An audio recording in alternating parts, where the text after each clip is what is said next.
Today's lesson is called The Life-Changing Effects of Keeping a Journal.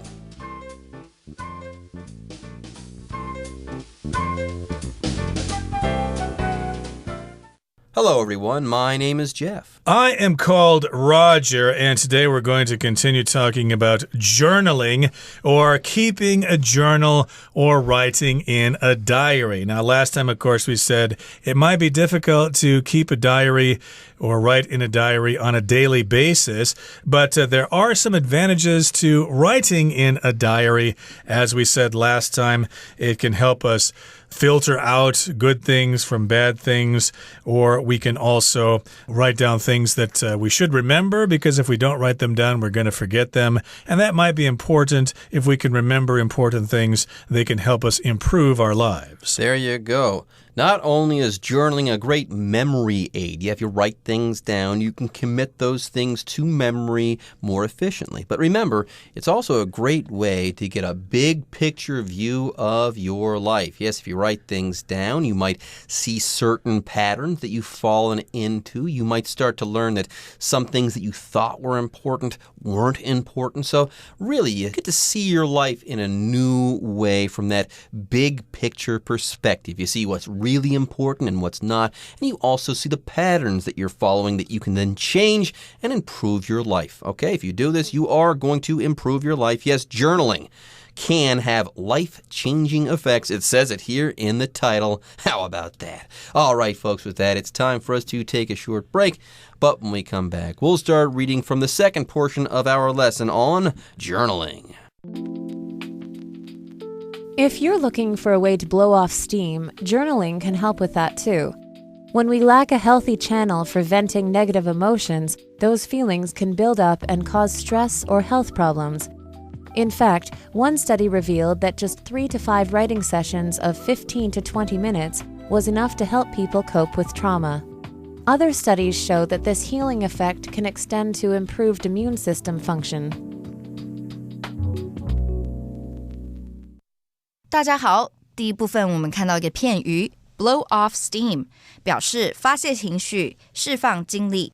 例如 I really need to blow off some steam after a week straight of unpaid overtime. 经过一整周的无偿加班后，我真的需要发泄一下情绪。另外补充一个同义片语 let off steam. 举例来说 Gina has been complaining about her boss for almost an hour. I think she needs to let off some steam. Gina 已经抱怨她的老板快1个小时了，我想她应该发泄一下怒气。再来，我们看到动词 vent 指宣泄，表达负面的情绪。例如 The employees of this company vented their anger at their manager. 这间公司的员工将怒气宣泄在他们的经理身上。另外，这个字也可以当名词，指通风口、排气孔。举例来说 Hot air is released through these vents.热空气是经由这些排气孔排出。接着我们看到一个单字 session， 这个字是名词，指从事某项活动的一段时间，一场一节。例如 My friends and I have decided to move our weekly gaming session to Saturday evenings. 我和朋友决定把每周的游戏时间改到周六晚上。或是 Brian has 5 sessions of English class every week.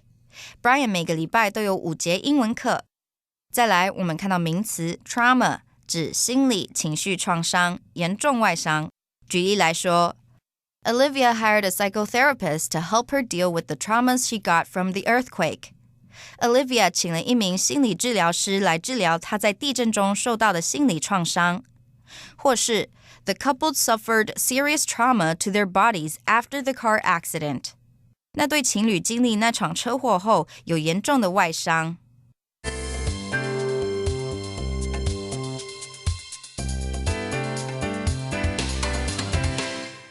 Okay, so this paragraph is quite interesting here. Basically, it's saying that writing in a journal has certain health benefits that will help you stay healthy in the future. Okay, so here it begins by saying, if you're looking for a way to blow off steam, journaling can help with that too. So yes, indeed, in our lives, we interact with people and sometimes we have conflicts with them and certain things build up and we think about those things constantly and they They make us upset. Boy, I'm really mad at that guy for taking my parking place this morning. Boy, I wish if that guy were here, I would pound him. I would beat him to a pulp. And you just keep thinking about those things. But nobody wants to listen to you complain about that. So maybe in your journal, you can blow off steam. So steam, of course, builds up in a train, locomotive, for example, and that's how they're powered. They build up steam, and then the steam drives the engine. So you want to blow off that steam. You want to let it go. You want to release. You want to talk about all those problems. And again, if someone's not willing to listen, writing in your journal can help with that. Hypothetically, this happened to you, and you couldn't do anything about it. It just made you so angry, but you couldn't act. There was nothing that you could do. That parking spot was gone, and you weren't going to get it back, and you couldn't confront the guy because, hey, you had to get to work on time. So in that situation, what's frustrating is that something bad happens to you, and there's nothing that you can do about it. Something has angered you. And instead of you having a way of kind of letting go of that anger, of expressing it in a healthy way, if you can't do that, you're going to start bottling that anger up, and that's not good for you. One day it might all come out at once. You might blow up at someone or get strangely angry at something that was only a small infraction or only a little deal, not a big deal as far as your life was concerned. So yes, if you happen to bottle up anger and you don't want to explode one day and go off like a bomb on someone about something, well, find a way to vent your anger, to get rid of that, to express it in a healthy way. And apparently, journaling can help you to do this. When we lack a healthy channel for venting negative emotions, those feelings can build up and cause stress and also problems having to do with your health. Yep, you might get high blood pressure. You might even have a heart attack or a stroke. But apparently, journaling, I should say, can help you with this. In fact, one study revealed that just 3 to 5 writing sessions of 15 to 20 minutes was enough to help people cope with trauma. How about that, by the way? Trauma. You're referring to something that happens to you, something bad that kind of leaves you psychologically damaged or hurt in some way. You've gone through something bad that was overwhelming to you, and you know it has hurt you, but you don't know just how it hurt you or just how much it has hurt you. Yeah, and that's why sometimes people feel the effects of that trauma for a long time. They're trying to come to terms with what they've seen or what they've gone through and stuff like that. That's what trauma is all about. Very often, soldiers, if they go into war and they go into a really nasty battle, they might experience trauma, okay? They've seen things, done things, experienced things that they don't really know how to deal with, that have hurt them in some way. These would be traumatic events or instances of trauma. Anyways, don't worry, though. If you do go through something traumatic, journaling is there for you. Science says so, by the way. One study showed or revealed that just 3 to 5 writing sessions of 15 to 20 minutes was enough to help people with trauma out. How about that? That does not sound like a big deal to me at all. Yep, if you had a big conflict with a coworker in the office or a classmate at school, hey, writing about it in your journal will help you deal with it or will help you cope with it. Other studies show that this healing effect can extend to improved immune system function. So we've got other research or other studies conducted from various universities and laboratories. This healing effect of writing 15 to 20 minute sessions can extend to helping out your immune system. Can extend means it also includes that, to extend, to reach out farther. You might want to extend your visa, for example, if you're having a good time traveling in Japan and you want to stay longer, for example, you can extend your visa. But in this particular case, we're talking about the immune system, which helps fight off disease, which in Chinese, I believe, is 免疫系统, your immune system. So yeah, it has great health benefits. You could live a long time if you write in your journal. Okay, folks, with that, it's time for us to take a short break, but don't go away. When we come back, we're going to learn about a study from the University of Iowa. How you journal is significant too. As one University of Iowa study indicated, journaling about one's thoughts and feelings, as opposed to one's feelings alone, helped individuals deal with stress. In other words, journaling is most effective when we tell our personal stories instead of just documenting our emotions. Okay, so let's talk about our journals again, or journaling. We've talked about some of the health benefits. Just the fact of keeping a journal can be beneficial to your health. It can help you deal with stress or trauma, and it can improve your immune system. Isn't that wonderful? You won't get very sick if you write in a journal. Now, how you journal or how you write in your journal, how you keep a diary is significant too, okay? So it's important to know how you keep that journal, how you write in it, what your subject matter is.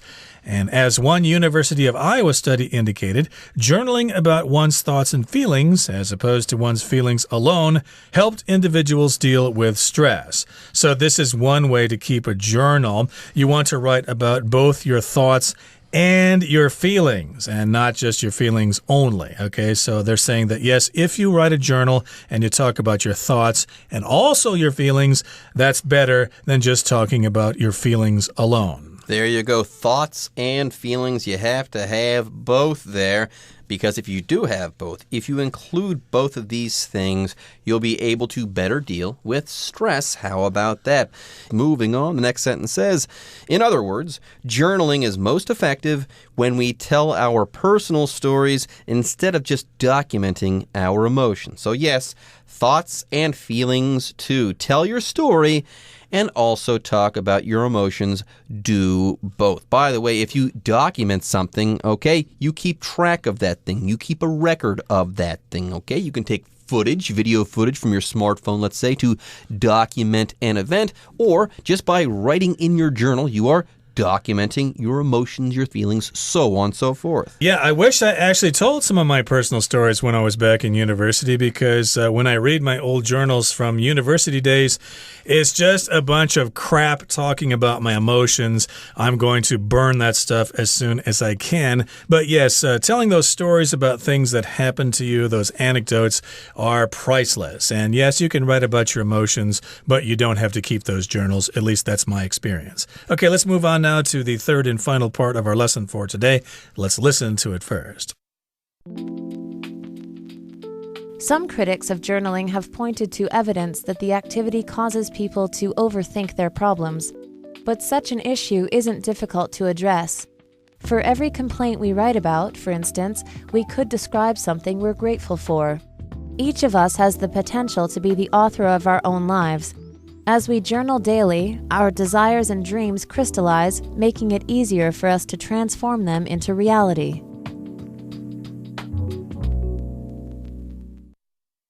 第三部分我们看到一个片语 Point 2加名词，指提出点点点来支持点点点。例如 All of the clues found at the crime scene pointed to more than one person being involved. 犯罪现场找到的所有线索都显示不只有一个人涉案。另外，除了上述的意思，也可以表示指向、表明。我们可以说 The man pointed to where I should park my car. 男子指向我该停车的地方。再来，我们看到一个名词 potential， 指可能性、潜力、潜能。像是 Thomas has a lot of athletic potential.And the basketball coach is interested in having him try out for the team. Thomas 有十足的运动潜能，篮球教练有意让他加入篮球队打球。另外，这个字也可以当形容词，指可能的、潜在的。例如 The sales representative is handing out business cards to potential clients. 业务代表将名片递给潜在客户。最后，我们看到一个单字 crystallize， 这个字是动词，指使具体化、使成型。我们可以说 The protests crystallized people's anger towards the government. 那场抗议具体化百姓对政府的愤怒。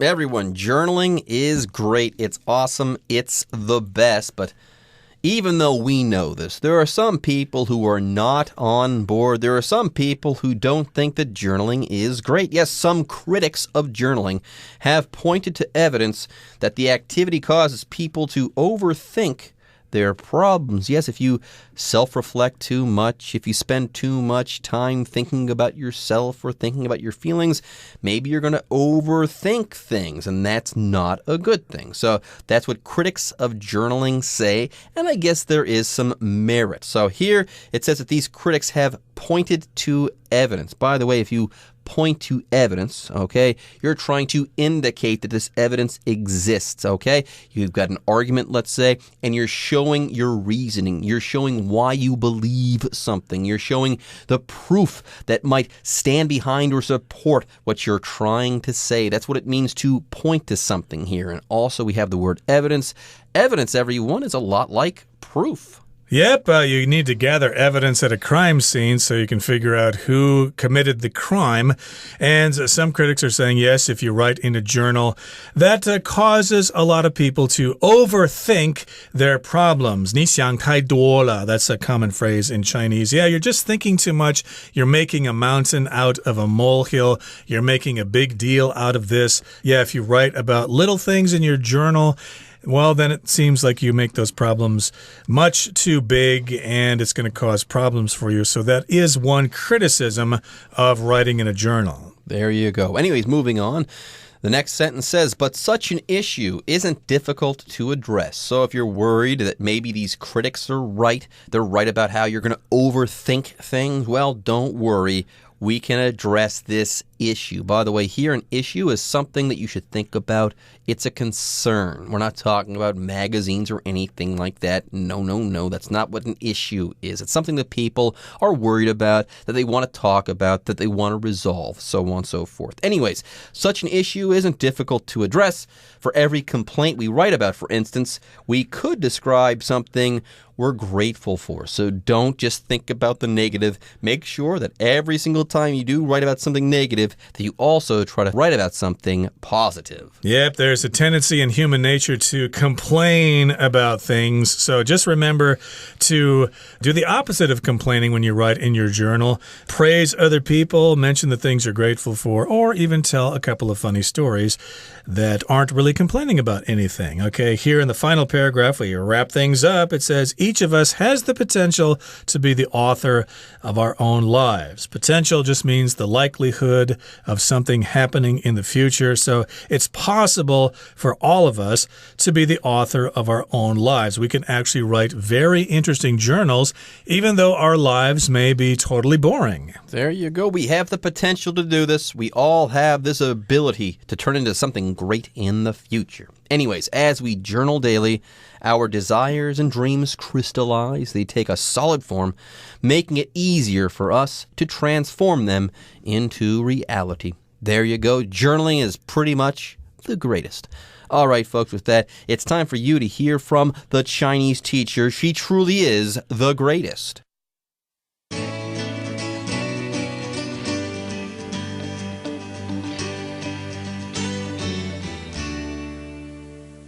各位同学大家好，我是 Hanny。 我们来看今天的文法重点。课文第一部分有一个句子提到说 In fact, one study revealed that just 3 to 5 writing sessions of 15 to 20 minutes was enough to help people cope with trauma. 事实上，一项研究显示，只要3到5次15到20分钟的写作时间就足以帮助人们来处理心理创伤。好，句子里面的 cope with 就表示处理应付，像是处理某个困难啊、问题等等。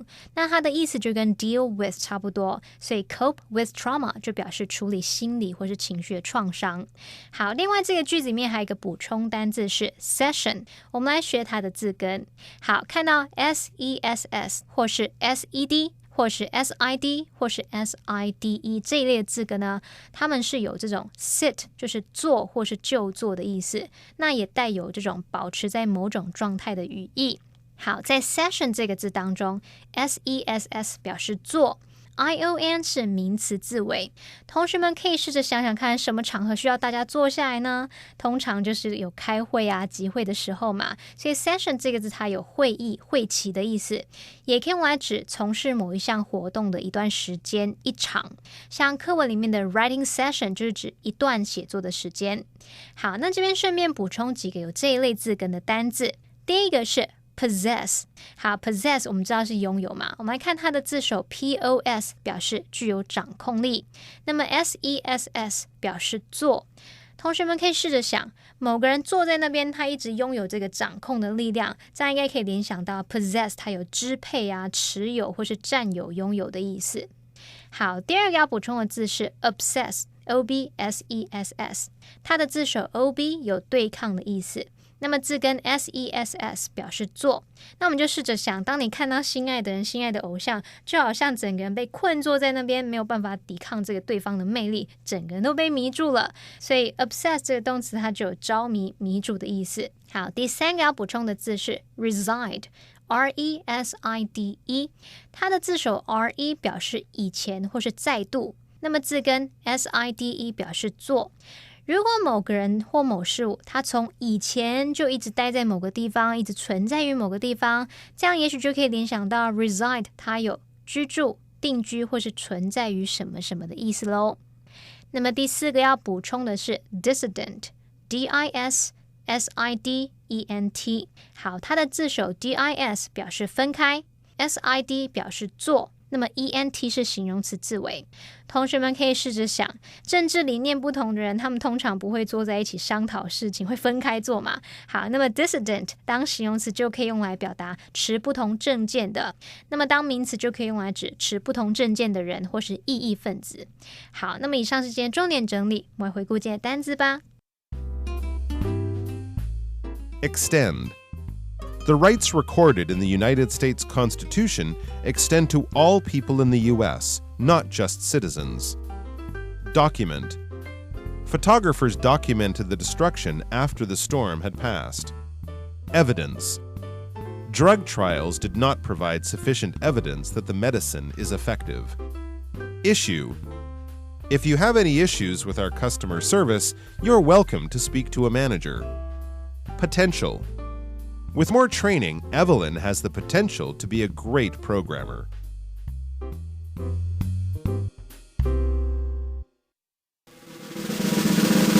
Discussion Starter starts now!